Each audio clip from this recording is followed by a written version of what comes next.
Repasemos. ¿Qué dijo la vicepresidenta hoy en una extensa carta? No voy a ser mascota del poder por ninguna candidatura. He dado muestras como nadie de privilegiar el proyecto colectivo sobre la ubicación personal. No tenemos la posibilidad hoy de votar en las urnas a quien entendemos que es la figura que más adhesión concita. Bueno, por supuesto que queda la calle y habrá que patear el tablero como se ha hecho tantas veces en la historia argentina, ¿no? Debemos ser inteligentes para salir de este laberinto y romper la trampa a la cual nos quieren llevar. Que tengamos una candidatura prohibida por el partido judicial. Yo, como tantos otros, soy de los que estaba convencida que si la tocan a Cristina, que quilombo se va a armar. Sí. Cuando la tocaron, cuando le quitaron gatillar 2 veces en la cabeza, noté con estupor que no se armó ningún quilombo. El peronismo hizo poco y la conducción del peronismo hizo poco, porque uno no le puede pedir a los militantes que sean los que inicien una gesta popular, pero sí a los dirigentes y sobre todo, y lo pongo en nombre y apellido, al PJ Nacional, ¿no? Si Cristina sufrió lo que sufrió, también fue por la falta de rebeldía de nuestra dirigencia, a la cual me incluyo, porque soy dirigente sindical y soy parte de una CGT que vio pasar muchos acontecimientos impávidamente. Resulta imprescindible, más que nunca, la construcción de un programa de gobierno que vuelva a enamorar a los argentinos y a las argentinas y convencerlos de que un país mejor no solo es posible, sino que además es deseable. Es un momento donde sobre todo los que no tienen potencia electoral deberían subordinar cualquier idea personal o que tiene que ser tal o tal a quienes hicieron estrategias políticas que nos hicieron ganar. Algunos de los que se habían autopostulado dicen, ah, bueno, ahora me subo al ruedo. Exactamente, es el caso de Agustín Rossi. Yo estoy evaluando y estoy muy entusiasmado con esta posibilidad. En los próximos días haré algún anuncio en ese sentido. Siento que hay una posibilidad que mi candidatura podría ayudar al frente de todos. Pero hay otro más, dirigente, que dijo, si ella no va, voy yo. Exactamente, hablamos de Juan Grabois. ¿No te aburre la mala actuación de esos políticos caretas que dicen que van a llenar de agujeros a los delincuentes y que van a inundar de armas a la sociedad? Nuestras propuestas de seguridad no salen de una agencia de marketing. Nosotros tenemos una estrategia de 3 niveles para ir pacificando los barrios y construir una convivencia que nos vaya librando del miedo y la violencia. Aunque también la candidatura de Grabois está atada a otra candidatura. Y hablamos en este caso de Guado de Pedro. Se dice de mí. Guado de Pedro es un candidato que tendría que tomar mucha sopa todavía, ¿no? Guado de Pedro, que no levantan las encuestas. Pretendiendo Guado otra vez es ser antidemocrático. Y ocultan de mí.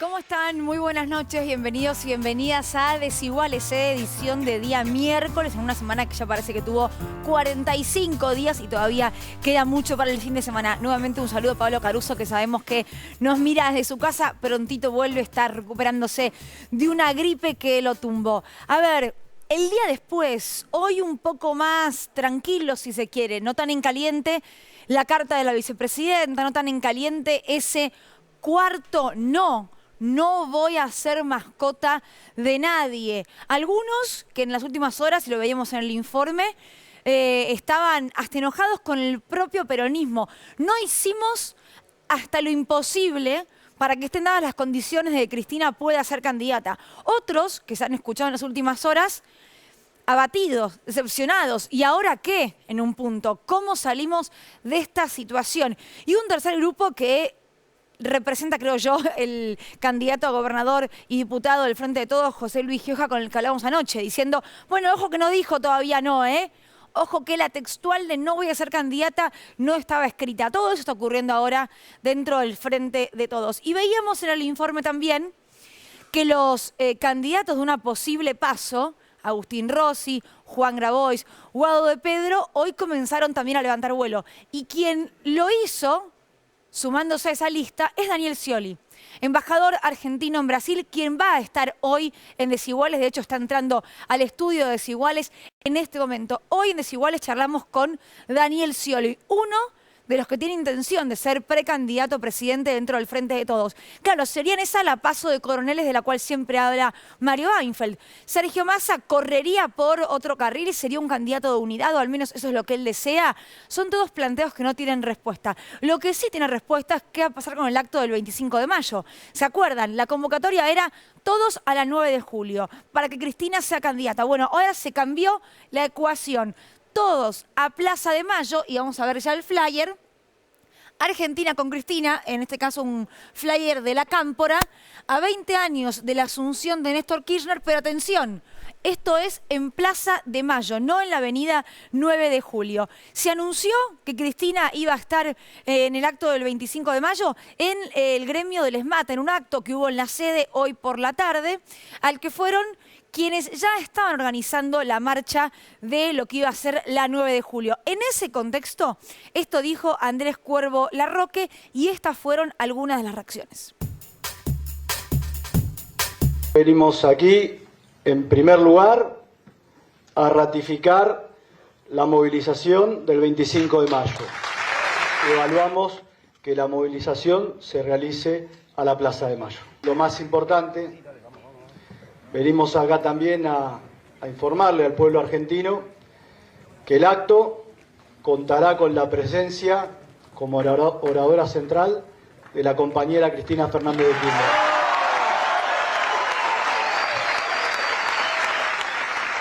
¿Vos creés que con la gente en la calle puede haber una revisión de la decisión de Cristina? ¿Vos, Omar, también? Vamos a romper esa prescripción. Necesitamos el pueblo en la calle movilizado y necesitamos toda la dirigente que se siente peronista y del campo nacional y popular que evite esta proscripción. Nunca dijo, no voy a ser candidata porque no lo deseo, porque mi pueblo no quiere. Lo dijo claramente. ¿Cuántas veces lo tiene que decir?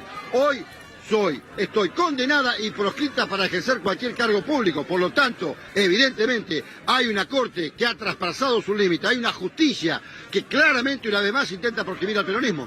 ¿Ustedes creen que con la movilización en la calle, la justicia... Es la primera de las movilizaciones, de las múltiples movilizaciones que va a haber para romper la proscripción de Cristina? Escuchábamos al diputado nacional Eduardo Valdés y al dirigente y diputado por la provincia de Buenos Aires en la legislatura provincial, Omar Plaini. Nico, Néstor, ¿cómo están? Bien. Buenas tardes. Dicen que la fe es ciega, ¿no?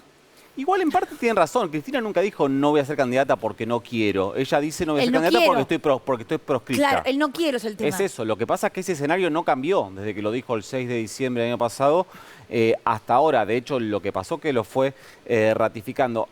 A tal punto que hoy algún integrante de la mesa que se reunió en ESMATA sugirió que, una idea que después no prosperó, que la movilización sea a tribunales. ¿Qué es lo que le pasó al kirchnerismo? Nosotros lo dijimos acá, es cuando la agenda fue, pensémonos en términos de Twitter si querés, cuando el hashtag fue hashtag proscripción, no pegó. No pegó, hicieron una movilización a tribunales y llenaron la mitad de la Plaza Lavalle. Cuando el kirchnerismo se alineó detrás de Cristina candidata, generó una ola de acumulación política en favor de Cristina. El tema es que me parece que o no le preguntaron o el resultado era generar acumulación política para que ella tome una decisión en el marco del Frente de Todos y no que sea candidata. Hay algo que pasa respecto a la proscripción que es... Me había hablado con alguien que trabaja muy cerca de la vicepresidenta y me decía algo que me resultó un poco duro escucharlo, pero es como, dice, acá el tema es la justicia y parece que no lo están entendiendo. Y lo que me decían es como, evidentemente, para que la gente o para que determinados dirigentes entiendan el escenario tal cual es, debería ir presa. O sea, ¿qué es lo que hace falta para que se den cuenta? Eso es lo que dicen en el entorno de Cristina. Ya está sentado Daniel Scioli, en el Living de Desiguales, embajador actualmente argentino en Brasil. Y seguramente Daniel te escucha con atención. Nico, me daban el ejemplo hoy de Lula. Decían, Lula... El caso ha dado. Claro, dice, Lula forzó, si se quiere, esa proscripción diciendo que iba a ser candidato. Lo meten preso en ese momento, no le queda otra que poner a Haddad como candidato a presidente, pierde y sabemos cómo terminó la historia en Brasil. Bueno, en este caso Cristina no está dispuesta en este momento a forzar esa decisión de la Corte, porque aparte, y lo dijo la carta, entiende que lo que tuvo que ver con San Juan y Tucumán es un claro gesto de, che, esto va a ocurrir, si nos provocas, esto va a ocurrir. Sí, yo creo que yo no sé si el caso San Juan y Tucumán cambiaron su mirada. Para mí la mirada de ella es siempre la misma del minuto uno. Lo Sí, pone como, digo, pasó esto, es un chicos. escalón más. Y es cierto que evalúan el caso Brasil, hoy lo que me decían es, imagínate que va a las PASO y es la candidata más votada por afano en las PASO. No sé, 35 puntos, una lesión muy buena en este contexto. Y la Corte te la voltea entre las PASO y las generales. Entonces está bien, ese escenario vos lo ves así y de otro lado decís, bueno, entonces, ¿en qué país tenemos que vivir que una persona no puede ser candidata porque está la amenaza de la Corte?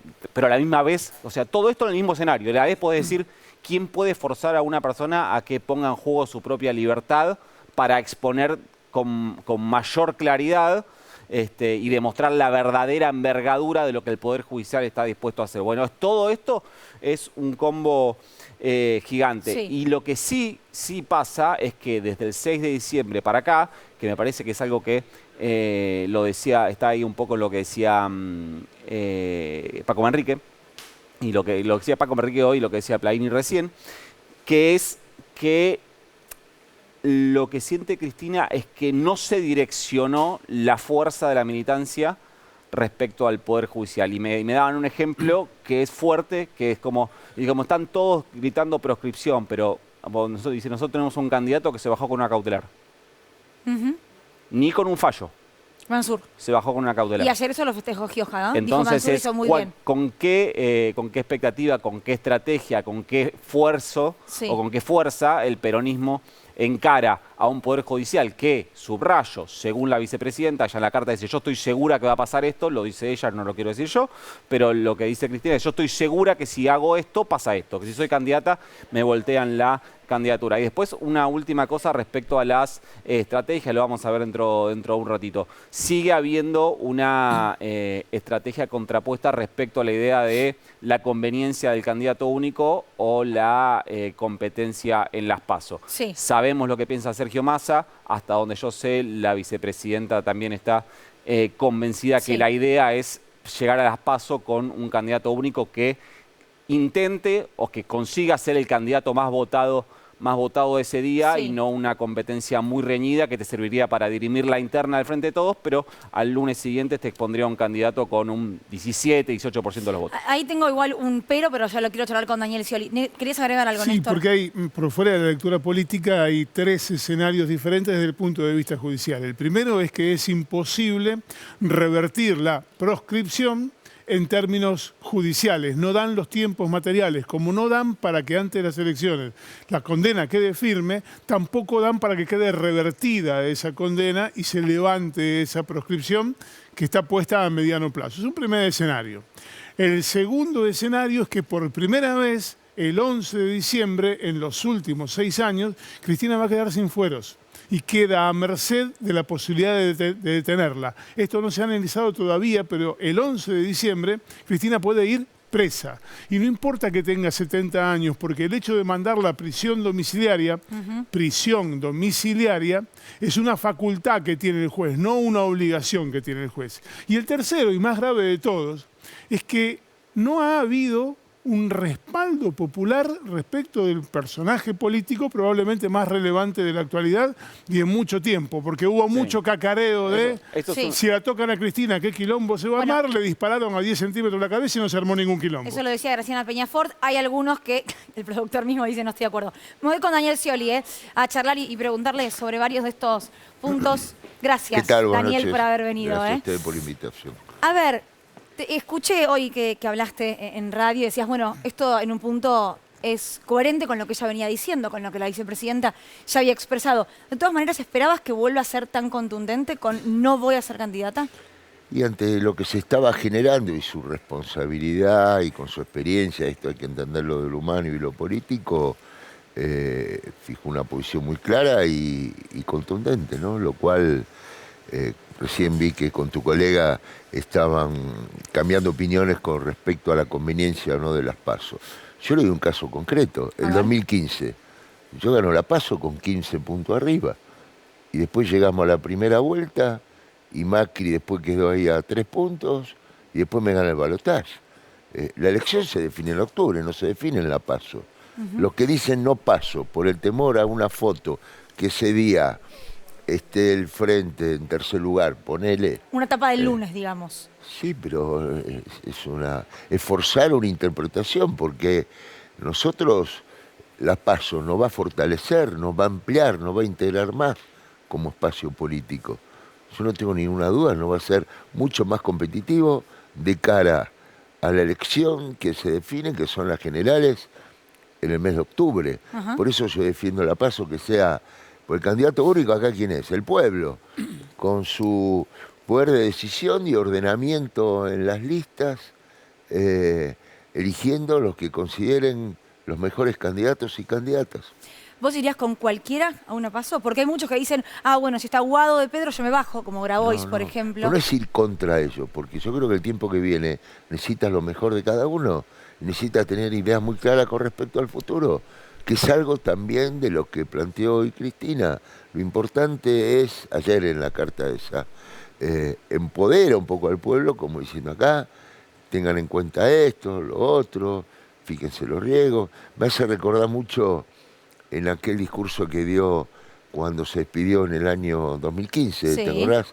El mismo lugar, la sí, Plaza sí, de sí, Mayo. sí. 9 de diciembre de 2015. El proyecto es Un día colectivo. antes, sí. Lo importante, los programas y la visión que tengamos, y ese sea el punto de encuentro. Y más cuando los otros espacios políticos están mostrando sus ideas. Porque Pero en es el un año poco 2015... descarnada la interna. ¿Cómo? En Juntos por el Cambio, por ejemplo, es un poco descarnada la interna. Sí, pero más descarnados son las ideas que están diciendo. Vamos a arancelar la salud pública. Vamos a liquidar todas las empresas públicas. A ver, en términos prácticos, ¿qué van a hacer con aerolíneas? ¿Nos vamos a quedar sin conectividad aérea? ¿Sin este movimiento turístico fenomenal? Lo que hablan del Banco Central, ¿qué vamos a hacer? ¿La República del Banco Central de Argentina o la República Argentina con un Banco Central que podamos ir camino a tener un peso fuerte, crédito, como ocurre en la gran mayoría de los países del mundo? Esto es soberanía, es independencia. O lo que están proponiendo, la venta de órganos y otras cosas más, o dolarizar la economía. Y Juntos por el Cambio que están diciendo van a hacer lo mismo pero más rápido. Sí. Y yo humildemente, y creo que ustedes me dan la oportunidad, y yo les agradezco, de hablar a todo el país, que la gente vaya a votar en defensa propia. Toda esa gente que volvió al mundo del trabajo, que hoy no la alcanza para llegar a fin de mes, sí, que hoy la inflación está golpeando muy duro, lo tenemos en cuenta.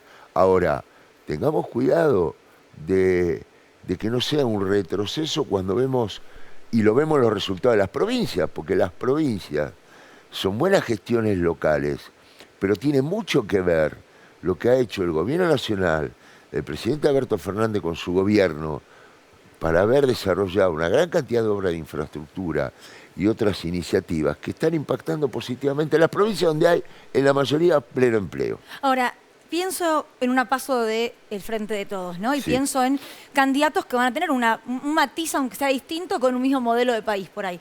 El programa político del que habla la vicepresidenta entonces tiene que estar sobre la mesa. Digo, ¿qué haría un candidato del Frente de Todos con aerolíneas? ¿Qué haría con el litio? ¿Qué haría con una posible reforma laboral? Si es que se necesita, ¿para qué lado sería? Eso digo, ¿vos creés que es posible ponerse de acuerdo entre candidatos del Frente de Todos? Yo voy a fijar posiciones y veremos si tenemos toda la responsabilidad de cada uno expresar sus ideas y que democráticamente la gente ordene la candidatura. Aparte, en mi caso, y lo digo con toda humildad, Sí. mi coherencia, mi trayectoria, mi defensa siempre del eje de la producción, del trabajo, de los derechos de los trabajadores, haber sido gobernador y siempre haber aumentado los sueldos por arriba de la inflación, haber duplicado los parques industriales. ¿Quieren saber lo que pienso? Miren lo que estoy haciendo con Brasil, récord intercambio comercial, acuerdos inéditos que lo logré con un gobierno Que de no la eran muy característica amigos. ideológica Claro. y política de Bolsonaro, que parecía imposible. Y ahí están los resultados. Logramos que Brasil nos provea el año pasado toda la energía que Argentina necesitó. En una sola gestión, el país ahorró 600 millones de dólares de los que hubiésemos tenido que pagar de más por el gas que necesitamos el año pasado.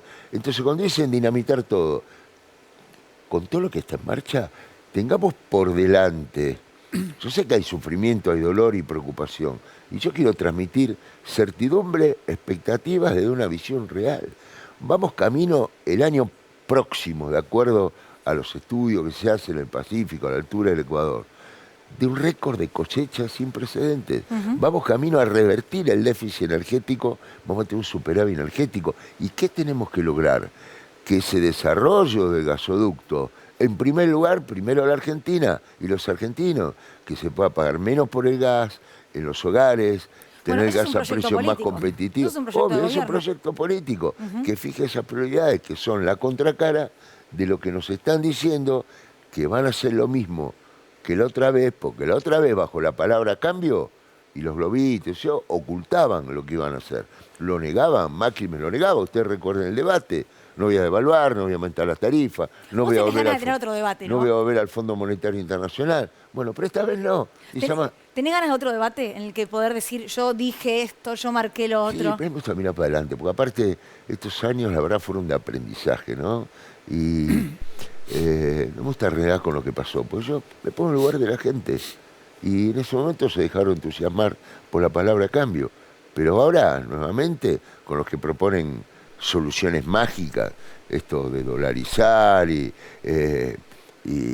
sacar los derechos de los trabajadores y querer arancelar la educación pública, la salud pública. Es muy serio el tema.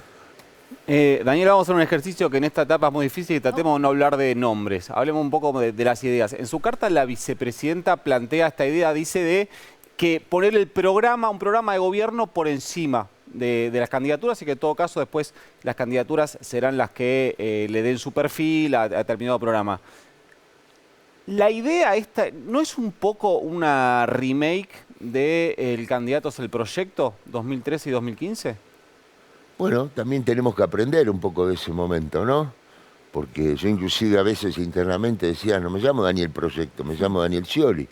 Y por eso, si hay alguna duda, digo, ahora es lo que yo garantizo, la gente volvió al trabajo, cuidarle su trabajo, cuidarle su derecho, a las pequeñas y medianas empresas que volvieron a abrir las persianas de la fábrica. Cuanto antes le decían, si no te da para producir, importá. Es eso. Entonces, tiene mucho que ver, obviamente uno tiene una idea de desarrollo, con inclusión, una estabilización, no por la estabilización misma, sino acompañada por un fuerte desarrollo productivo, y Argentina tiene con qué. Esa es mi visión del país. El mundo demanda lo que Argentina tiene y tenemos que poner todo el foco ahí. El rol de la ciencia y la tecnología, que este gobierno ha recuperado un presupuesto, una inversión estratégica para el futuro, para agregar valor a las materias primas y no depender de los vaivenes del mundo, de los precios de los commodities. ¿Y cómo imaginas el proceso de... A ver, metiéndonos un poco en la cocina de un funcionamiento, de un cierre de lista, de una definición de candidaturas. ¿Qué proceso empieza ahora? ¿Quién se sienta con quién? ¿Quién dice, vamos acá, jugamos con dos, jugamos con uno? ¿Cómo es ese proceso desde adentro? ¿Quiénes son los actores que tienen que definir eso? Ayer se reunió el Congreso y definió empoderar al presidente del Congreso para la organización de esta etapa, tal cual tú la planteas. Y después, cuanto más participación haya y mayor gente vaya a votar, es lo mejor que nos puede pasar al país, a nuestro espacio político. Está bien, pero esa es una estrategia. Hay dentro del Frente de Todos quienes plantean otra estrategia. Bueno, yo te digo, mi idea, lo que considero lo mejor. ¿Y cómo cuando nos abrimos, ganamos, cuando nos encerramos, perdemos. ¿Y cómo se resuelve internamente esa diferencia? A través de las PASO, que democráticamente se ordenen las candidaturas. Ninguna duda. Y que cada uno vaya a esa elección no mirando al enemigo, al adversario, dentro de los que competiremos para darle más volumen político y proyectarnos después hacia octubre, sino que tengamos muy claro que los verdaderos adversarios son los que, aprovechando la bronca, el desánimo de mucha gente que tiene razón, buscan encarnar eso, pero desde el odio, de la bronca, no se va a construir un país mejor. ¿Pensás en tu vice? Sí, yo creo que hay una fuerte impronta federal, ninguna duda. ¿Un gobernador? Y aparte estoy pensando una fórmula para gobernar. No, y esto lo aprendí de Lula, no para ganar una elección, Pues yo ya fui candidato, y no quiero ser candidato por ser candidato. Y todos saben el honor de haber ocupado la más alta responsabilidad desde vicepresidente Néstor Kirchner, haber sido 8 veces gobernador de la provincia de Buenos Aires, ser el gobernador reelecto más votado en la historia, en los 8 años de la presidencia de Cristina también. Entonces, estoy pensando eso. ¿Un gobernador te gusta? Sí, hay mucha buena experiencia en gobernadores, hay muchos dirigentes del interior y fundamentalmente tiene que haber una coincidencia, un fuerte compromiso de compartir esta misión, este propósito, de construir sobre lo construido, porque aquí no podemos dejar de ver la cantidad de puestos de trabajo que se han generado, el crecimiento y la recuperación que ha tenido el país. Bueno, ahí lo que falló es la distribución. Ayer vino el Vasco de Mendiguren. Bueno, los números que daba el claro. Vasco eran espectaculares. Y sí, es la realidad. Hoy lo dijo también el Vasco, creo. lo dijo en Tecnópolis. Pero es la realidad. Pero ¿por qué no se distribuyó bien, Daniel? ¿Qué faltó ahí? Bueno, son los desafíos que tengo. Porque no podemos perder de vista también la pandemia, la guerra, la sequía. El fondo. Lo del Fondo Monetario Internacional. Y menos mal que en su momento se puso una cláusula, creo que fue durante la negociación que hizo Guzmán, previendo que si había algún acontecimiento extraordinario, como el caso de la sequía, se podían replantear metas. Cosa que está ocurriendo y lo está llevando adelante esa negociación ahora el ministro de Economía. Sí. Y me parece muy bien. Entonces, porque es lógico, es sentido común. Ya lo dijo Néstor, déjennos crecer para poder ir afrontando las obligaciones. Y si lo hicimos una vez, se puede volver a hacer. Ahora, no perdamos de vista que la agenda que tenía prevista, planificada, Alberto Fernández se vio dramáticamente alterada por estos episodios. Y aún así, yo pregunto lo que propone la dolarización. ¿Cómo hubiesen implementado un ATP o el IFE? ¿Qué le hubiesen ido a pedir dólares a Estados Unidos? No entiendo. No, posiblemente lo que hubiesen hecho. El que tenía que inflación? caerse se caía, te hubiesen dicho. Bueno, como están diciendo, las empresas que dan servicios públicos, como el caso de Aerolínea, no, la analizan desde el punto de vista del balance económico. Y las empresas tienen un balance social también. Este movimiento turístico que estamos viendo, récord en todo el país, tiene que ver con la conectividad de aerolínea. Yo te puedo dar el ejemplo de Brasil.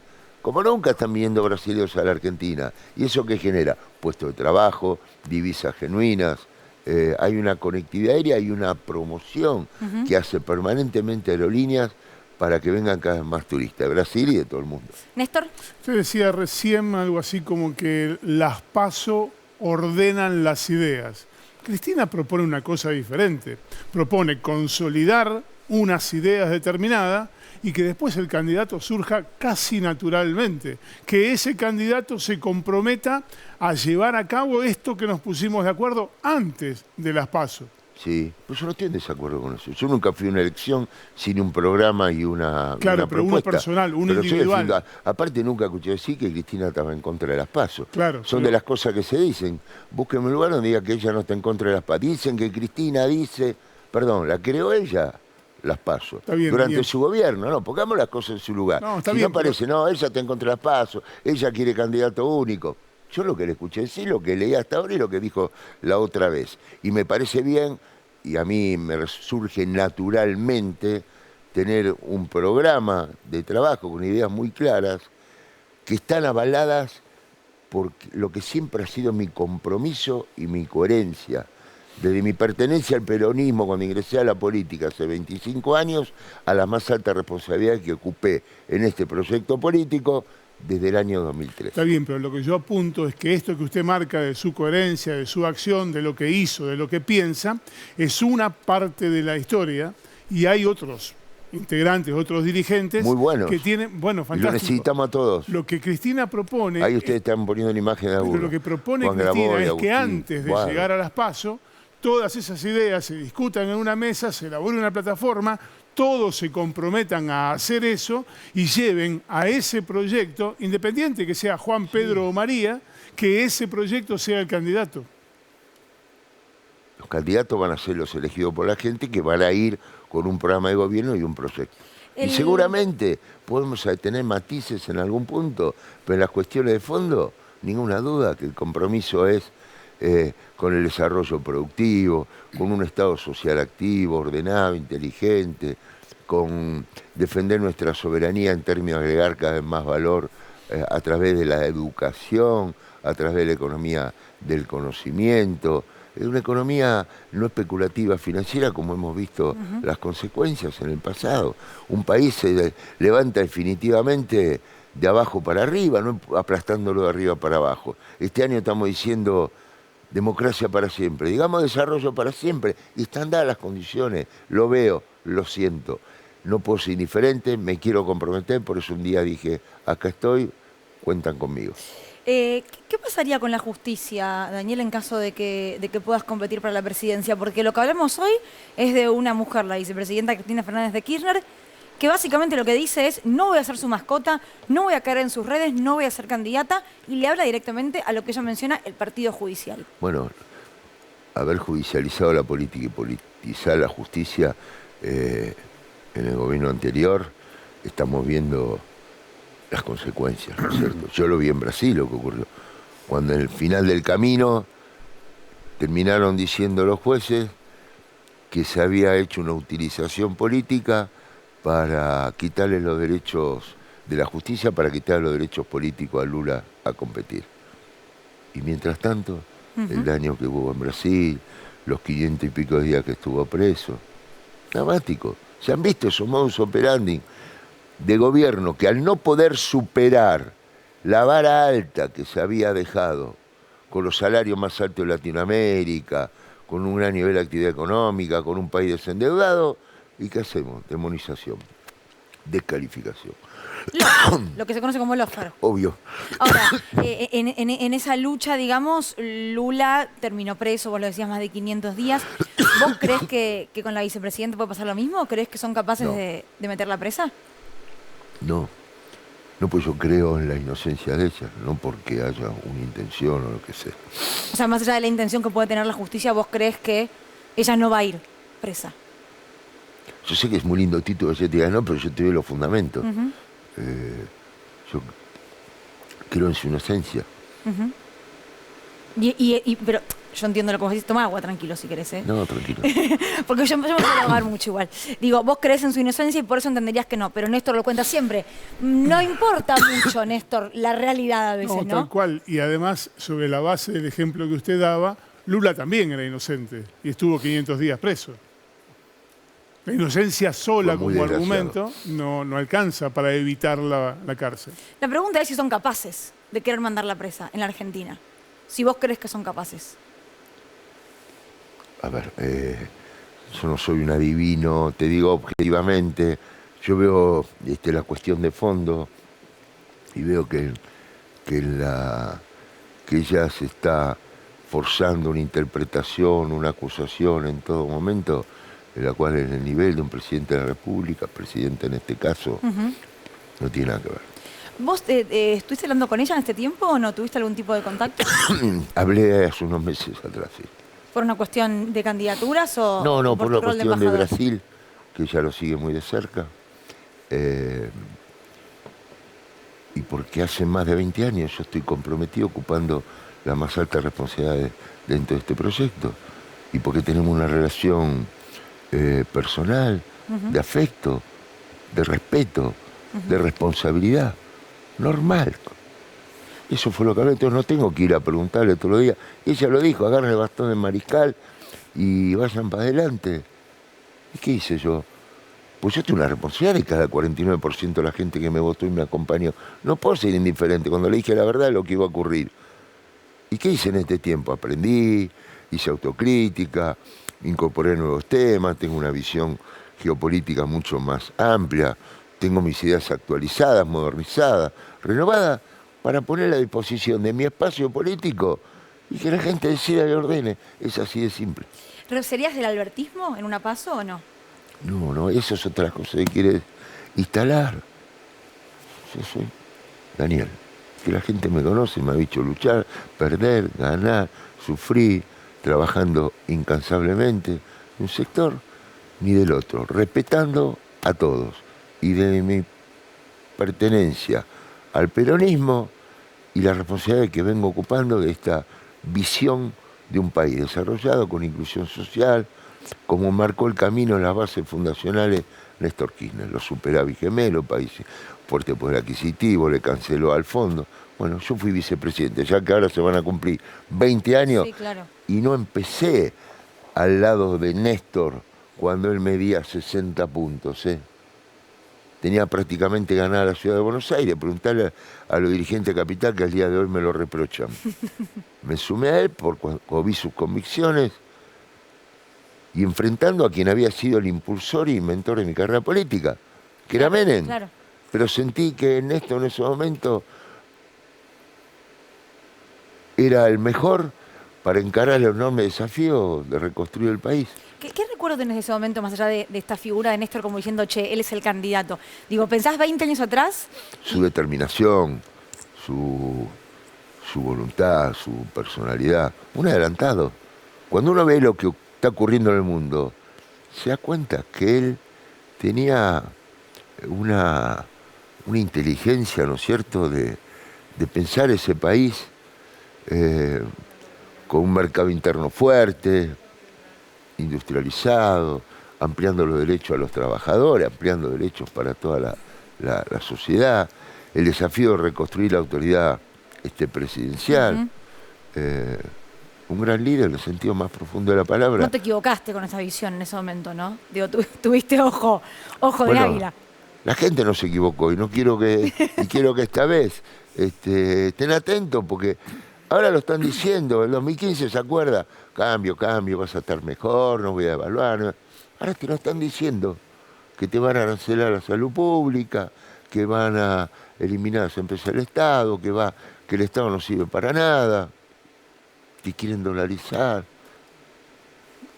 Daniel, Bueno. hablando recién de Néstor, la semana que viene va a haber un acto en la Plaza de Mayo en conmemoración de los 20 años que va a tener a la vicepresidenta como oradora central, así la definieron. ¿Vas a ir? Estoy en Brasil a partir del sábado. Volvés. Porque estoy trabajando... Aparte ¿Hay tantos vuelos de aerolíneas, hay- Daniel? ¿Eh? ¿Hay tantos vuelos de aerolíneas? Sí, hay 3 vuelos por semana a Brasilia que los trabajamos en su momento, están siempre llenos. Y eso es muy bueno porque están viniendo muchos turistas allá. Pero les doy una razón. Los 25 de mayo es una celebración tradicional en la Embajada Argentina. Al momento hay confirmados 850 invitados. Ah, wow, de es una todos los fiesta sectores. directamente. Sí, una gran celebración Claro. donde van de todas las embajadas, como lo hacemos todos los años.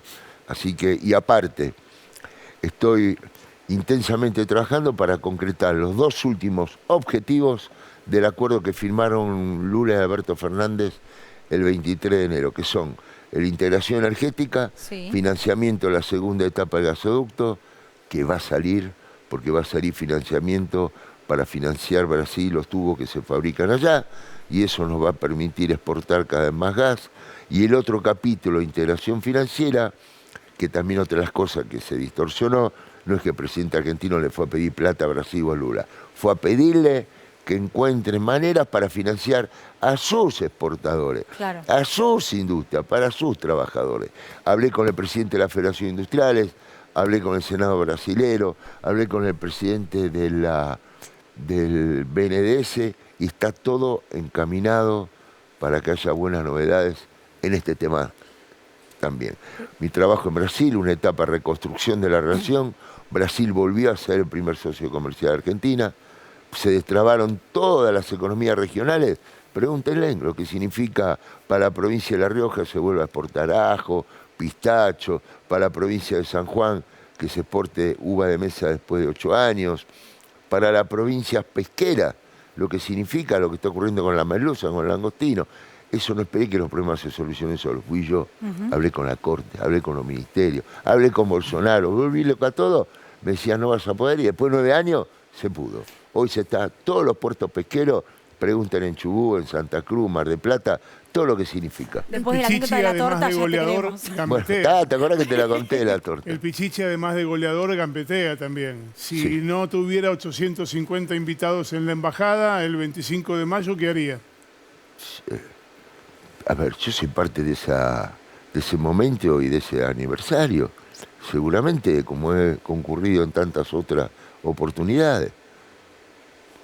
Como la otra vez también me habían invitado, estaba en Brasil, cuando fue otro acontecimiento también. Perdón. Yo no niego las cosas. A ver, De ninguna manera. Yo puse el hombro acá cuando otros miraban para otro lado, o se olvidan. Claro, Miren los fuiste archivos un ministro. poco, Fuiste ministro. ¿Se olvidan? Yo puse el hombro durante estos 20 años. ¿O van a escuchar alguna palabra mía, una declaración de archivo? Que yo le haya faltado respeto a alguien. Que yo haya hecho alguna declaración así, que me ponga en una contradicción. Búsquenla. Todos pueden decir lo mismo. No. Gracias. Daniel, gracias por haber venido. Una tentación de ponerle nombre a lo que está diciendo Daniel, pero no lo voy a hacer. No, ninguno nombre. No, ninguno, perdón. Yo soy respetuoso con todo el mundo. No, lo digo para mostrar una coherencia. Porque si no, están todos hablando. Pará, un momentito. Miren. Me gusta el tono campaña. Al fin se está picando la política un poquito de cerca en octubre. Gracias. Gracias Daniel. a ustedes. Muy buenas noches. Gracias. Saludos a toda la gente de todo el país. Gracias. Bueno, atención porque vamos a ir a un suma de Ecuador. El presidente Guillermo Lasso disolvió lo que es el Parlamento, la Asamblea Nacional, en algo que se llama muerte cruzada. Vamos a ver un poco el informe y ya charlamos.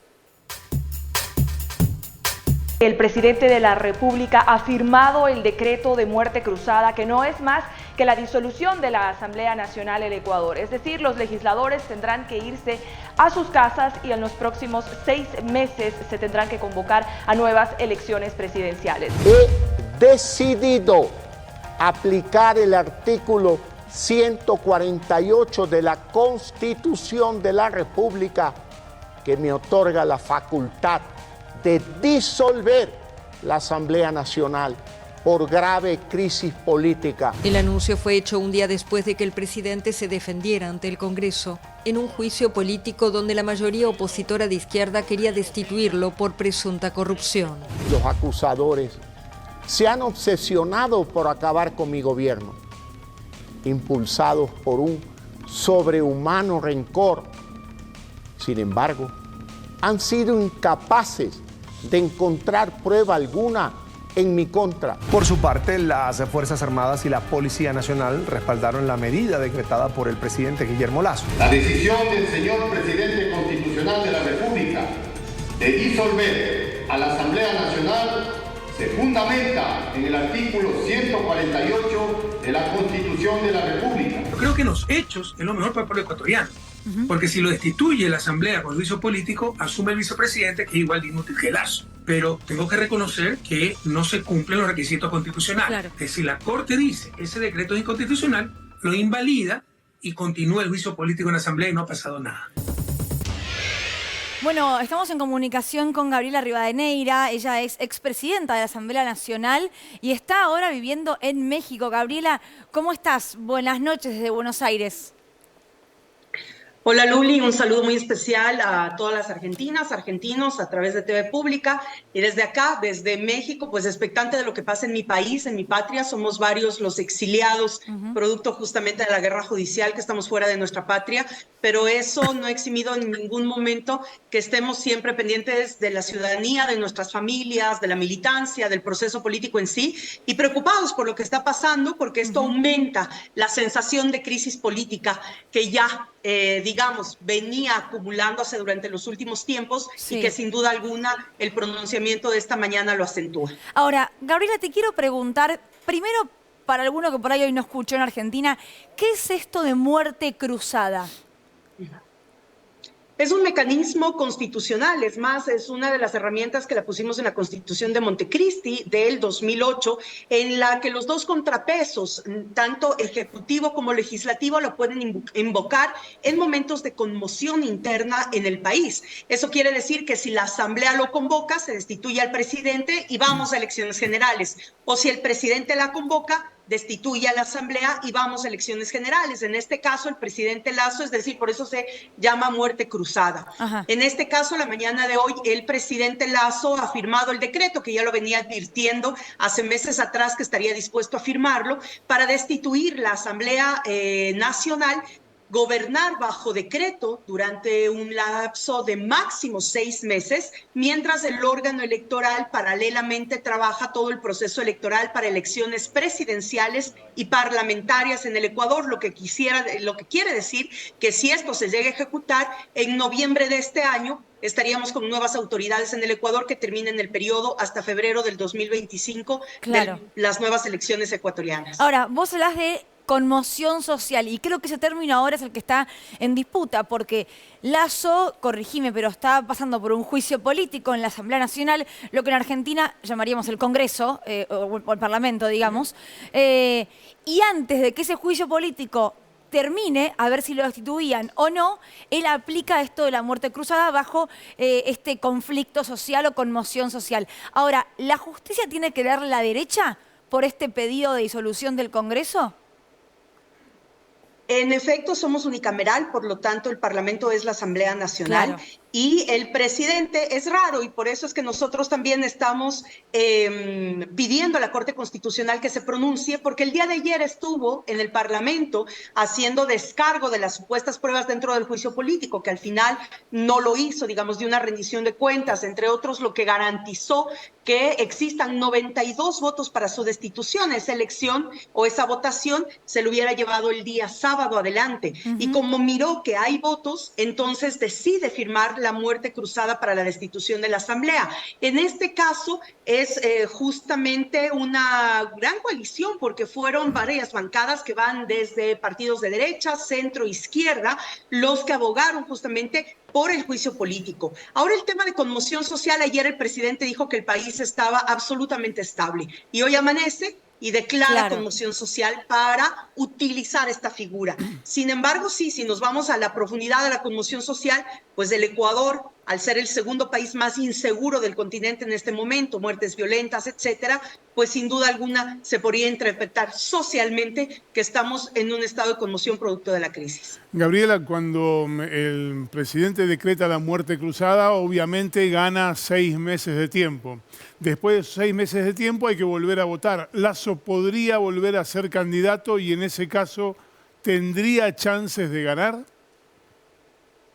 En este caso podría lanzarse a la candidatura, difícilmente podrá ganar, por eso es muy poco probable, digamos, su candidatura, porque es un presidente que tiene actualmente menos del 11% en credibilidad y aceptación popular, eso lo dicen las encuestas que trabajan con el mismo gobierno, es decir, estamos en un momento de ingobernabilidad muy compleja dentro del Ecuador.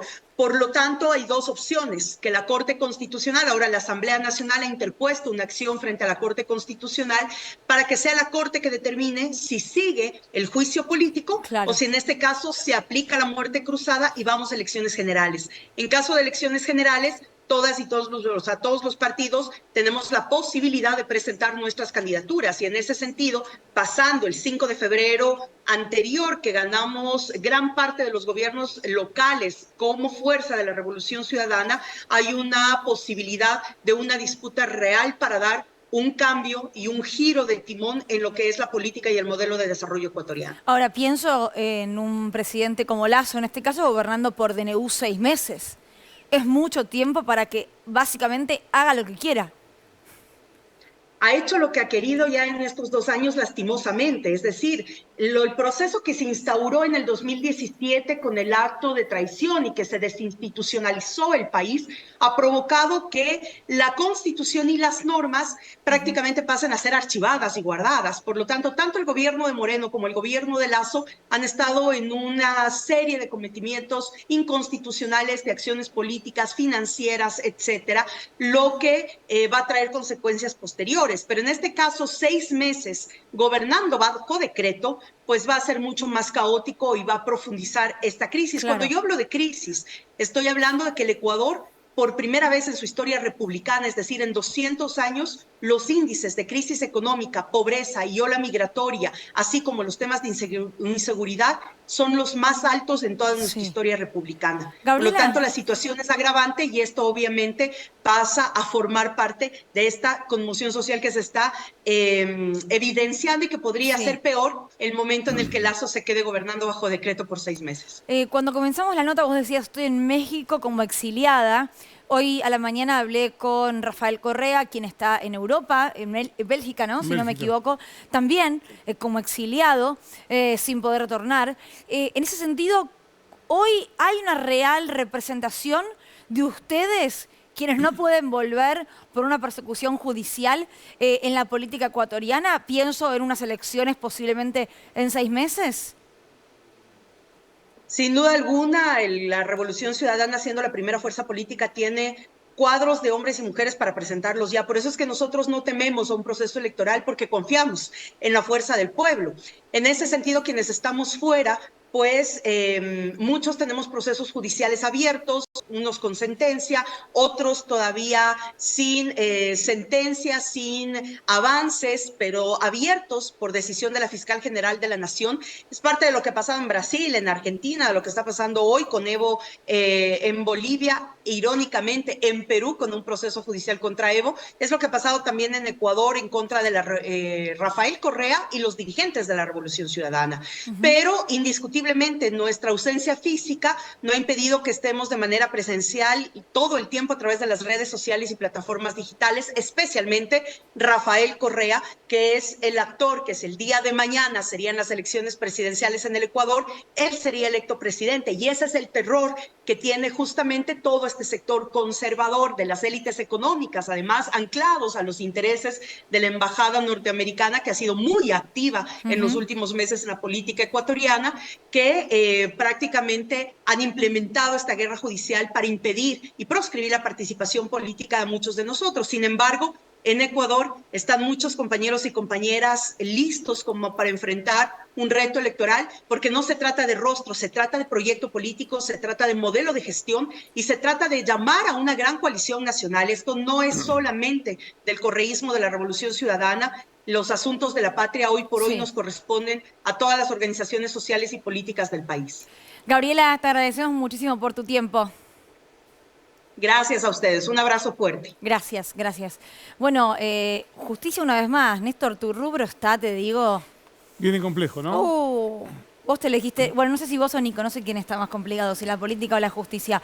En general, es momento ahora de la política con el señor Nicolás Fiorentino, porque prometiste un par de cositas. Yo tengo una respuesta a la pregunta que acabas de hacer. ¿no? No sé si está más complicada la justicia que la política. Me parece que los políticos están más complicados que los jueces, si querés. No, claro. No es una mirada en los alternativa. En los protagonistas sí, pero la justicia siempre es muy compleja, ¿no? ¿O la hacen a propósito compleja para el resto? El Poder Judicial, que es una cosa bastante diferente que la justicia, se autopercibe como la garantía de la institucionalidad en la Argentina y así lo proclama.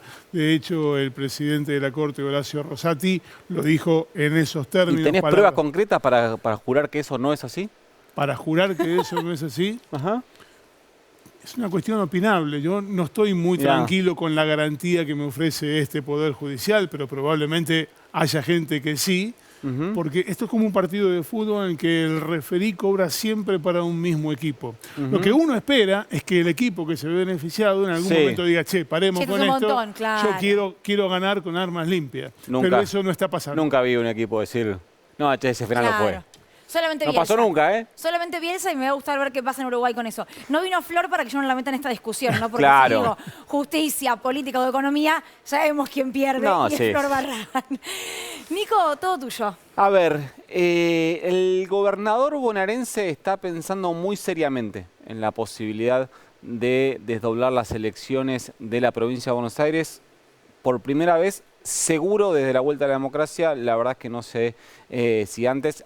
Desde la vuelta a la democracia para acá, el gobernador bonaerense siempre se eligió el mismo día que al menos se votó presidente. A veces que no se eligió presidente porque hubo escenarios de balotaje. Sobre esa hipótesis, creo que tenemos para ver un fragmentito de algo que dijo hoy respecto, no sé si el director me puede confirmar, pero creo que teníamos un fragmentito de Kicillof hoy hablando de esto y sugiriendo a quién le tenía que preguntar cuándo podría convocar elecciones en la provincia de Buenos Aires. Creo que lo podemos ver. A ver. 4 personas que piensan que estamos en una monarquía, 2 de ellas nombradas por decreto por Macri. Esta es la calidad institucional que tenemos hoy en la Argentina. Me preguntan cuándo hay que hacer la elección de la provincia, yo digo voy a cumplir la ley, o más bien le voy a mandar un WhatsApp a Rosati a ver qué día nos va a permitir hacer la elección acá en la provincia. No lo había escuchado, la verdad. El tema es que si le mandás un WhatsApp a Rosati termina medio pinchado. Claro. Todos esos teléfonos están un poquito intervenidos. Trabajaba sobre una hipótesis hasta ayer trabajaba el gobierno bonaerense sobre una hipótesis con 3 escenarios probables. Ayer cayó uno de los escenarios probables, que era el de Cristina candidata. Claro. Si Cristina era candidata, el gobernador bonaerense no iba a desdoblar las elecciones de la provincia de Buenos Aires. Le quedan 2 escenarios que creo que lo podemos ver. Uno es la posibilidad de de que haya una PASO, pero no una PASO ultra competitiva. Podemos hablar de un candidato a gobernar, un candidato a presidente, que podría ser Sergio Massa, que él demanda que no haya PASO, pero se trabaja todavía sobre esta hipótesis de un candidato más potente, más robusto, y un candidato como Juan Grabois, que llegaría en minoría, pero que te permitiría capturar algunos votos de los márgenes izquierdos. No es la PASO que le gusta a Scioli, por ejemplo. No, de ninguna manera. Si el escenario es y sobre todo si este escenario es avalado por la vicepresidenta, que sabemos que si Massa llega a ser candidato a presidente va a ser con el ok de la vicepresidenta, y si Grabois es candidato también de alguna manera lo va a tener.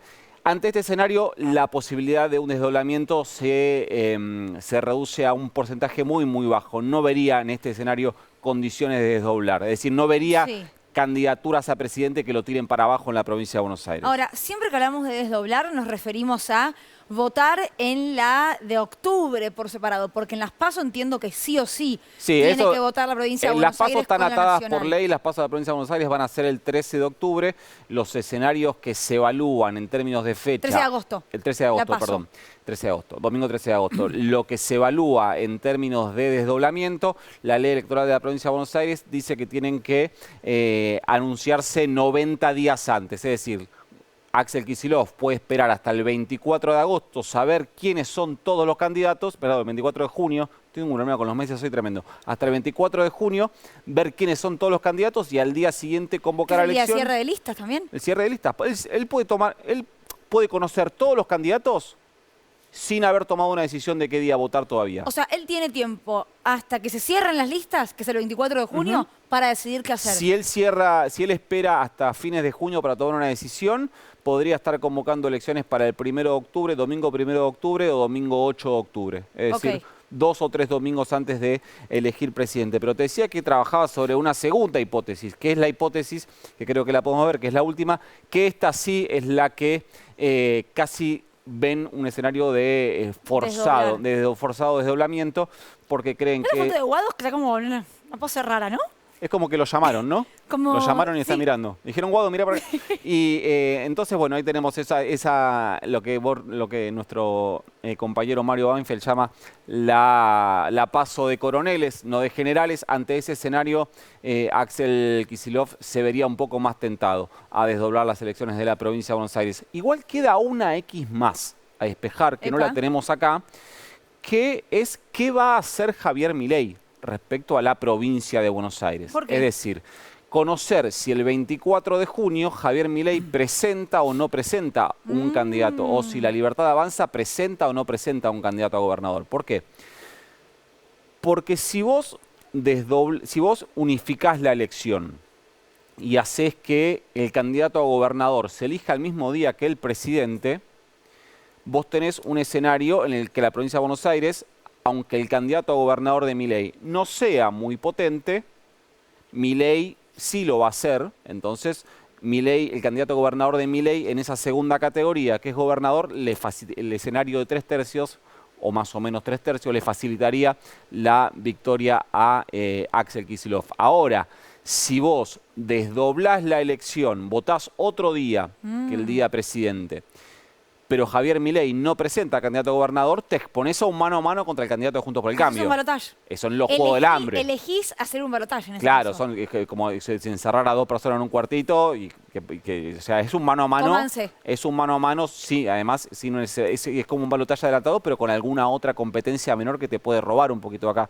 y otro poquito allá. Por eso también, otro de los datos que va a tener el 24 de junio Kicillof para tomar su decisión es qué hace Javier Milei respecto a la provincia de Buenos Aires. No es para nada menor. Yo creo, viendo las encuestas al menos, que es más importante, más determinante eso, digo, si Milei lleva un candidato o no, que quién va como candidato a presidente de Frente de Todos. Por eso lo que están proponiendo algunos dirigentes de Juntos por el Cambio, creo que quien más lo dice pública y abiertamente es Martín Tetaz, diputado del radicalismo, es que el Juntos por el Cambio y la Libertad Avanza lleguen a algún acuerdo en el cual después de las PASO y si hay desdoblamiento, el candidato menos potente de los dos se baje.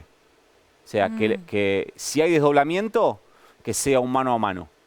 Pero, sea con quien sea. Pero sería exponer públicamente y blanquear una alianza con Javier Milei. Sí. Cosa que el radicalismo, por ejemplo, dijo, no estoy dispuesto a hacerlo nunca. Sería un acuerdo electoral, no una alianza electoral. Pero te va a pedir a lo cambio, Milei. ¿Por qué va a hacer eso? ¿Por amor al arte? No, bueno, sí, por algún tipo, las condiciones de ese acuerdo las desconozco y hasta donde yo sé, Javier Milei todavía ni tiene definido ni quién va a ser su candidato a gobernador o candidata a gobernadora, ni está este acuerdo sobre la mesa discutiéndose de alguna manera. Recordemos que en algún momento Mauricio Macri le había pedido a un grupo de dirigentes con mucha experiencia en cierre de listas y con mucho conocimiento de la ley electoral de la provincia de Buenos Aires, si existía la posibilidad de ofrecerle a Javier Milei compartir el candidato a gobernador. Y que eso requiere un entramado jurídico muy... A mí me dicen que es imposible o que hay alguna posibilidad, pero que tenés que firmar una alianza, que un partido está acá. Es una administración de carácter jurídico electoral muy complejo, así que esa opción por ahora está descartada. ¿Cómo haría Milei para una alquimia de esta naturaleza sin o sosteniendo su discurso anticasta? Porque sería transar con la casta. Es como viene haciendo en todas las provincias. Con los Bussi, con los Menem. ¿Es que ya lo viene haciendo? Claro. Bien. Sí. A ver, todo. El término, estamos todos familiarizados con el término ambulancia, el dirigente político que va levantando a los que quedaron heridos de otros partidos. Bueno, eso que se usa mucho, sobre todo en la gráfica. Bueno, Milei tiene una ambulancia recorriendo el país, levantando en la mayoría de las provincias lo peorcito que quedó. Digamos. Levantando gente con 5 fracturas, ¿viste? Con medio roto. Reviviéndolas, eso es lo peligroso. Y gente que vive de la política, o sea, contradiciendo totalmente su discurso, gente que vive de la política y que opera en la política y que encuentra la manera de vivir de la política hace 30, 40 años. Bueno, hacemos una breve tanda en Desiguales, pero atención porque al regreso hablamos con Ana Cacopardo sobre Proyecto Ballena. Ya comenzó en 5 sedes, la más importante, el CCK, un adelanto de lo que se va a poder ver hasta finales de mayo. La imaginación política se alimenta de la memoria y de las resistencias de otras luchas de nuestra historia política y social y se alimenta también de las incertidumbres del presente. Hablamos de un momento histórico complejo, de expansión de nuevas derechas autoritarias, de discursos racistas, antiderechos que atraviesan nuestras propias sociedades. Seguimos en Desiguales y, como decíamos, Proyecto Ballena. La palabra ballena ya está relacionada directamente con el CCK, ¿no? Como que ese lugar hermoso. ¡Ay! Chicos, increíble. Por favor, ¿qué fue eso? Hace mucho que no nos pasaba, ¿eh? ¡Tac! Siempre hay como energía. Siempre es arriba mío, ¿te diste cuenta, no, Luli? ¿Qué? Creo que traigo mucha vibración. Siempre es arriba mío esto. Siempre es arriba de Nico. ¿Cayó algo, Nico? No, por ahora no. ¿Estás bien? Bueno, sí, bárbaro. Está bien zafando Yo te cuento, Ana, igual no es la primera vez que ocurre, pero bien. Hace mucho que no ocurría, así que hoy se ve que estamos con las energías recargadas. Decía, Ballena, CCK, Proyecto Ballena, que comenzó ahora el 3 de mayo, este fin de semana. Ana, ¿de qué se trata? ¿Cómo lo definís? ¿Cómo lo presentás? Mira, primero decir que el Proyecto Ballena es el espacio de pensamiento y lenguajes artísticos del Centro Cultural Kirchner, que este año, por supuesto, toma una fecha que estamos pensando desde distintos lugares, que son los 40 años de la Restauración Democrática, pero el foco fuerte es imaginación política. Y la verdad es imaginación política porque significa conectarnos con la voluntad transformadora de la política y con el sueño de construir un horizonte muy distinto al que tenemos. O sea, yo creo que si pensamos el último momento donde discutimos, pero fuerte y de verdad, en torno a un modelo sistémico que no funciona, fue en la etapa de la pandemia, ¿no? En ese momento donde en el corazón de nuestras vidas se instaló la ética del cuidado de la vida, donde sentimos que este capitalismo excluyente provocaba crisis ambiental, crisis social, crisis climática. ¿Pero cambió algo después de eso? Estamos mucho peor, es decir, claramente después de la pandemia tenemos más desigualdad, más concentración de la riqueza, de manera que pensar las democracias hoy es pensar la insatisfacción democrática, es decir, no es una efeméride, es, por supuesto, tenemos que celebrarla, pero si no pensamos por qué hoy la política, por qué la emocionalidad de la política no está conectando con el sueño de un horizonte más justo y más solidario, sino que hay una emocionalidad de la política que está conectando con las formas de construcción que están ligadas al miedo, al odio. Bueno, ¿qué está pasando ahí? ¿Es un problema de la política institucional únicamente, de la política partidaria? O en todo caso tendríamos que preguntarnos qué pasa capilarmente en nuestra sociedad. ¿Qué lazos solidarios se están rompiendo para que, por ejemplo, pensemos que una política social es un privilegio para los que no quieren trabajar y no una expresión de un Estado que busca igualar oportunidades? Son planeros, digamos. Son vagos bueno, planeros. son las narrativas, ¿no? Pero son narrativas que se han instalado fuertemente en la sociedad argentina y que vienen de la mano de un sentido común que ha colonizado la derecha. Pero cuando digo la derecha no estoy hablando de un partido político, estoy hablando de una visión del mundo. ¿Sí? De una visión del mundo. Ahora, yo lo que te diría es, ese planteo me parece súper interesante y lo comparto, pero lo que te responden hoy ante un debate como este es Twitter. 3 palabras, 140 caracteres, un poco de gritos en un videíto que se viraliza en WhatsApp. Digo, ¿cómo se aborda este tema desde la profundidad, pero sabiendo que lo que rige hoy, lamentablemente, la comunicación es ese modo, es ese tono? Bueno, mira, Luli, yo soy periodista, por lo tanto, cuando armamos la programación de este festival, uno de los grandes temas es, pensemos la esfera pública. La esfera pública democrática hoy es un ecosistema de medios, de redes y de plataformas. Claro.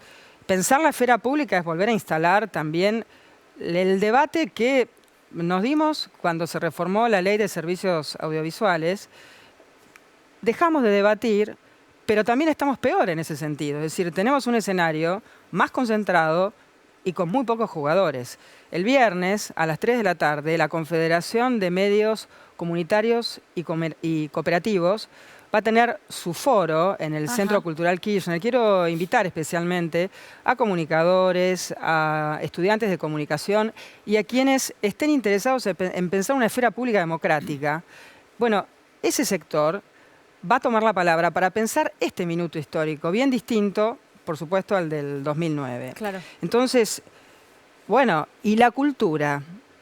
Pensemos que el Proyecto Ballena es un espacio de pensamiento y de lenguajes artísticos.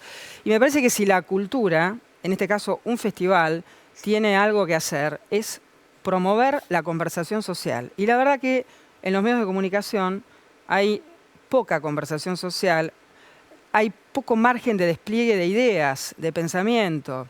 Digo, vamos a sentar a Juan Grabois y a Facundo Manes. Son una nueva generación de dirigentes de la política. Vamos a escuchar mañana. ¿Cuándo van a estar Grabois y Manes? ¿Eso va a dar titular y tela para cortar? Eso es el 26. Viernes 26, una mesa que va a coordinar Mario Santucho de la revista Crisis. Pero digo, mañana van a estar Axel Kicillof y Manuela Dávila.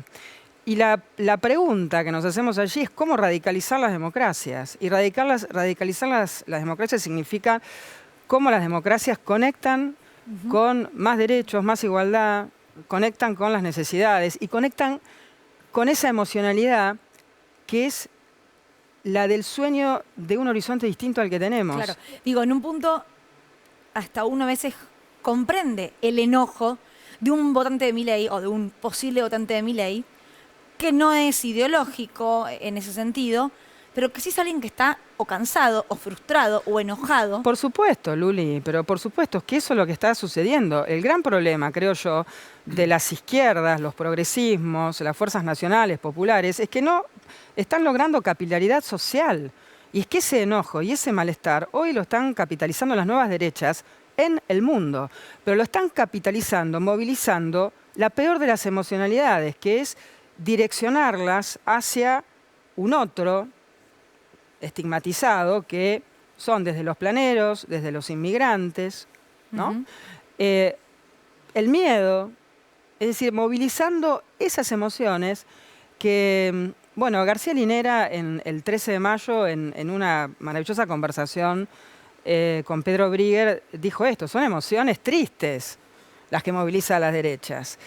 Pero lo real es que hay algo de ese malestar que hoy está interpretando no la derecha liberal, sino las nuevas derechas, y no está pudiendo interpretarlas, leerlas, expresarlas, las fuerzas de izquierda, las fuerzas progresistas, no solamente aquí en la Argentina, ¿no? Me parece que es un fenómeno mundial. Creo que hay una suerte de desorientación de las izquierdas y de los progresismos. Ahora, mencionaste ya a Álvaro García Linera y a Manuela Dávila, o sea que no es solamente de argentinos y argentinas este proyecto. Bueno, fíjate Brasil, ¿no?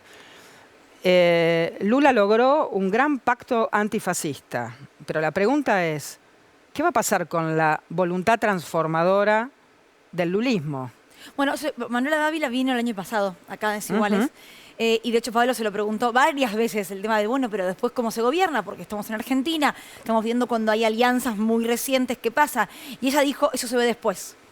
Lo importante ahora es tener en claro que es democracia o fascismo. Dictadura, claro. Pero bueno, ese es el desafío que se viene ahora, digo, ¿cómo se consolida la democracia en todo caso? Bueno, fíjate que me parece que además Manuela expresa no solamente una nueva generación, y acá traigo a los activismos, que van a tener una presencia muy fuerte en el festival, expresa los feminismos, ¿no? Sí, claro. Manuela estuvo en México y fue una de las fundadoras de una internacional feminista, y son mujeres feministas dirigentes de todo nuestro continente, y no es una casualidad que esa fuerza de los feminismos, que nace de las calles y que llega a la política para renovarla, también está siendo objeto de los ataques más,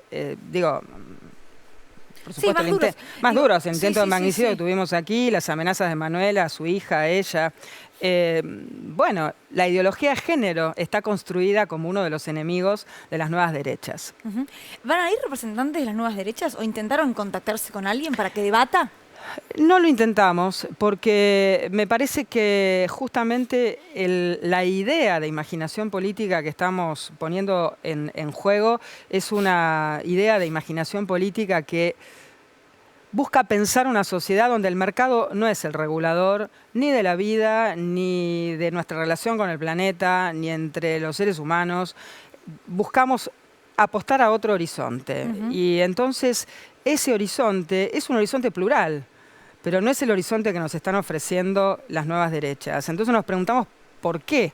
Claro. ¿Por qué pasa esto? Y es una pregunta que busca encontrar respuestas no tanto y no únicamente en la política institucional, sino mucho en los activistas, Luli. Es decir, América Latina, la imaginación política, Luli. Es decir, acá en plena pandemia, la economía popular fue un ejercicio de imaginación política, pero no solamente lo fue como una salida a una emergencia. En un capitalismo que expulsa mano de obra formal, la economía popular también es un proyecto. Y es un proyecto que nació en nuestras villas, en nuestros barrios populares.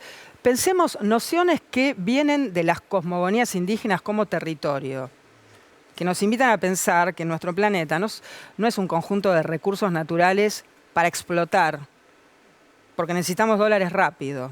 Entonces vamos a reprimarizar la economía. Ellos nos invitan a pensar en clave de territorio, en clave de soberanía alimentaria, en clave de que nosotros somos parte de una cadena de vida. Fíjate qué linda noción, bienes comunes en lugar de recursos naturales. Eso es parte de un vocabulario que está renovando la política. ¿Y sabes qué? Es nombrar con categorías nuestras, las de América Latina, no con las categorías de los vencedores de la historia. Entonces, digo, activismos feministas, activismos socioambientales, activismos villeros. Ahí vamos a poner el foco. El viernes, déjame que pase un chivo, porque es una actividad que me encanta. Homenaje a Norita Cortiñas. pero Norita Cortiñas como la gran rockstar de los feminismos. Porque Norita representa el linaje de pañuelo blanco y pañuelo verde. Claro. Ese linaje de luchas, ¿no?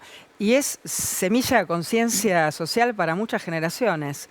Entonces, fíjate, ahí va a estar, por ejemplo, Milagros, que es la piba que le dio, ¿viste? El pañuelo verde al Papa. Sí, la del documental. La de Católicas por el derecho a decidir. Salteña es, ¿no? Ella es de Santiago del Estero. Santiago del Estero, santiagueña. Distintas generaciones. Va a estar Alma Fernández, activista travesti. Sí, sí. Va a estar la grosa de Lili Downes, que compartió... Cantante, música. Y poeta, y compartió con Norita el primer encuentro de mujeres. Me gustó el fragmentito que eligieron de la inauguración del festival, donde yo decía que la imaginación política se alimenta de dos cosas. De la memoria de otras resistencias, de la memoria de otras luchas, y eso nos trae Norita, nos trae esa memoria. Pero al lado, Norita, de la vida son las luchas del presente. Sí, por supuesto. ¿No? Entonces digo, la imaginación política es la memoria y es también las incertidumbres de este momento. Entonces es, la verdad, la invitación, y les agradezco enormemente el espacio, a encontrarnos. La voluntad es una gran conversación social en torno a la democracia, en torno a la imaginación política. Vengo del CCK, explotado la sala argentina, gratis, Pompeyo Audibert, con Habitación Macbeth. Y fue una celebración colectiva. ¿Se puede ir a cualquier actividad sin reservar entradas o cómo es? Se puede ir a cualquier actividad, son todas libres, gratuitas. Bien. Consejo, entren a la página web del Centro Cultural Kirchner. Sí. Ahí van a encontrar día por día la programación y ármense cada uno una ruta, porque hay música. Voy a hacer una pequeña aclaración. Para lo único que sí se necesita reserva previa de entradas es para las ballenas. Hay una ballena hermosa que es el domingo 21, que recrea un disco esencial de la democracia, que es De Ushuaia a La Quiaca. No, mirá qué si no hay lindo. un gesto de imaginación política, y esto es la memoria. ¿A qué hora es eso? Eso es a las 20 horas el domingo 21. Qué lindo. Después todo lo demás es completamente gratis, hay música y presentaciones de libros, están Las Piel de Lava, grupo de teatro, contándonos cuál es su próximo proyecto de investigación. Que hacen una obra que es Petróleo, que Petróleo. ya pasó del Under al Teatro de Calle Corrientes. Les pido por favor no se la pierdan. No, vayan a ver Petróleo, por favor, es una recomendación de corazón. ¿Y sabés sobre qué están trabajando Las Piel de Lava? Su próxima obra de teatro va a ser sobre las mujeres líderes de derecha. Wow, hay una serie muy buena sobre eso. Mirá, súper interesante. ¿En Argentina o...? En el mundo. De hecho, el conversatorio que van a compartir en el marco del festival se titula Todo lo que nos identifica está siendo atacado. ¿Y sabes de quién es esa frase? De Giorgia Meloni, premier de Italia. Súper, súper interesante. Caruso va a estar el domingo en una actividad. No voy a contar mucho más porque viste que Caruso es medio reservado con su vida privada. Pero espero que lo publiquen en sus redes para que puedan enterarse después de esto. Sí, va a ser público, pero viste que Pablo es medio complejo. Espero que no nos esté mirando en este momento. Por ahí está sonándose los mocos y tuvo que ir al baño. Así que espero que no esté al tanto de lo que estoy diciendo, pero Pablo va a estar el domingo, antes también. de Desiguales, va a estar ahí en la cúpula, entiendo, Exactamente. del CCK en una actividad muy, pero muy interesante. Ana, gracias por haber venido. Fue Mil un gracias placer. a ustedes. Y ojalá pueda ir en algún momento a alguna. Te lo pido, por Voy a ver favor, el calendario. seguro. Porque aparte no termina el 28 de mayo. El 28 de mayo termina el festival. Exactamente. Las actividades siguen después. El festival es del 13 al 28 Sí. y hay un cruce de lenguajes, de mesas, de conversatorios. Pero luego el 28 sigue la programación del Ballena, exactamente. Claro.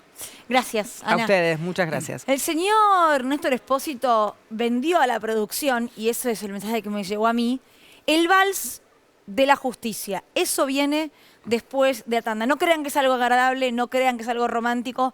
Es un vals queriendo lograr impunidad para ciertas personas cuyos procesos no están siendo acelerados. Ya venimos.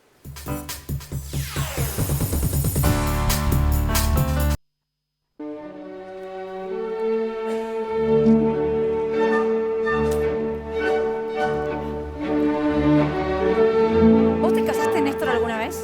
Me casé, pero no por iglesia, no tuve vals. ¿No bailaste? No. ¿En la fiesta no? No hay nada más ridículo que Espósito bailando. ¿Vos, Fiorentino, bailaste el vals en algún casamiento que hayas tenido? ¿Que hayas Sí, protagonizado? Sí, no, protagonizado no. Pero no haberme obligado a tener que hacerlo en algún momento de mi vida. ¿Qué? ¿Por qué te pusiste nervioso? No, nunca me casé. Se puso nervioso, ¿no? Como que no respondió con mucha fluidez. Bueno, pero sí he bailado mucho vals.